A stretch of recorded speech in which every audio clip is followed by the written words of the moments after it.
Ramai tak sangka. Selama ini, bila kita sebut ekonomi digital bertaraf dunia, kita akan fikir tentang Eropah, tentang bandar pintar di Berlin, tentang fintech canggih di London, atau tentang inovasi teknologi di Stockholm. Tapi hari ini, satu nama dari Asia Tenggara mula disebut dalam perbincangan yang sama. Indonesia. Ya, Indonesia.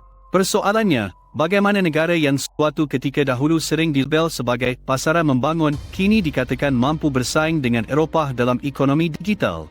Adakah ini benar? Atau sekadar hype media? Hari ini, kita bongkar realitinya. Sebelum kita pergi jauh, kita perlu jelas.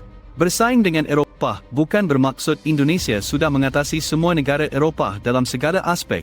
Tetapi dari segi pertumbuhan ekonomi digital, nilai pasaran e-dagang, ekosistem startup, pelaburan teknologi, kadar penggunaan internet mobile, Indonesia kini berada dalam liga yang sama dengan beberapa kuasa digital Eropah. Dan ini bukan sekadar persepsi, ini berdasarkan trend global yang semakin jelas. Satu faktor besar ialah pertumbuhan startup. Indonesia kini mempunyai beberapa syarikat teknologi bernilai tinggi, termasuk Gojek, Tokopedia, Bukalapak. Gabungan Gojek dan Tokopedia membentuk entiti gergasi yang bukan sahaja dominan di Indonesia, tetapi juga menjadi perhatian pelabur antarabangsa. Bandingkan dengan Eropah, Eropah memang mempunyai gergasi seperti Spotify, Adyen, Revolut. Namun yang mengejutkan, kadar pertumbuhan pasaran digital Indonesia jauh lebih pantas. Kenapa? Kerana Indonesia mempunyai satu kelebihan besar, skala populasi. Indonesia ialah negara dengan lebih 270 juta penduduk. Majoritinya muda. Majoritinya aktif dalam talian. Bayangkan kesannya kepada e-dagang, e-wallet, streaming gaming, pendidikan dalam talian.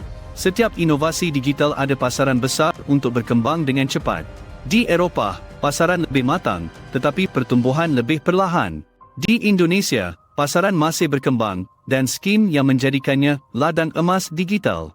Satu lagi faktor penting ialah revolusi pembayaran digital.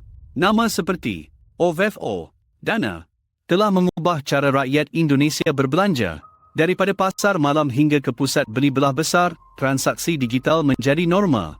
Eropah memang sudah lama maju dalam sistem pembayaran tanpa tunai.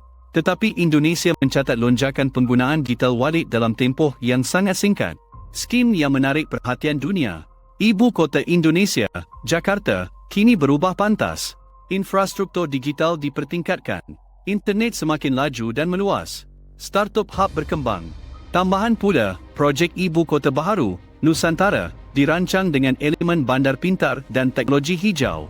Bandingkan dengan bandar Eropah seperti Amsterdam, Paris, yang sudah lama terkenal sebagai hub inovasi. Indonesia kini cuba melompat terus ke generasi bandar pintar seterusnya, tanpa melalui fasa lama. Pelabur global semakin memandang Indonesia sebagai pasaran strategik.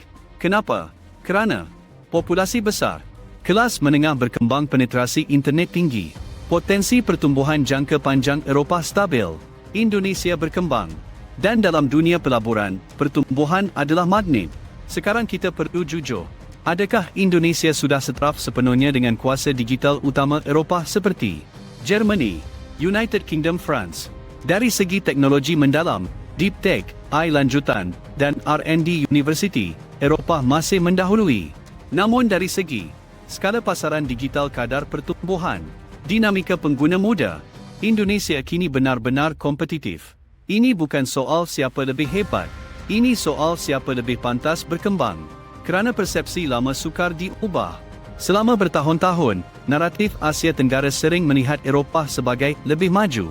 Tetapi dunia berubah. Internet meratakan peluang. Startup tidak lagi perlu lahir di Silicon Valley atau London untuk menjadi gergasi. Mereka boleh lahir di Jakarta dan berkembang ke peringkat global. Jika trend ini berterusan, Indonesia boleh menjadi ekonomi digital terbesar di Asia Tenggara. Ia berpotensi menjadi antara pasaran digital paling dinamik di dunia. Dan ia boleh menjadi pesaing serius kepada banyak negara Eropah dalam sektor tertentu.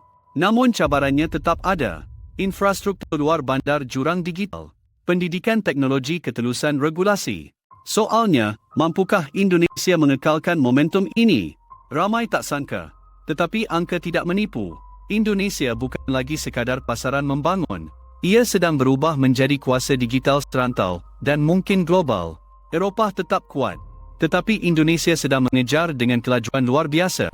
Persaingan ini bukan tentang siapa kalah atau menang. Ia tentang bagaimana dunia digital kini lebih terbuka daripada sebelumnya. Dan mungkin, yang lebih mengejutkan bukanlah Indonesia bersaing dengan Eropah, tetapi hakikat bahawa kita masih terperangkap dengan persepsi lama.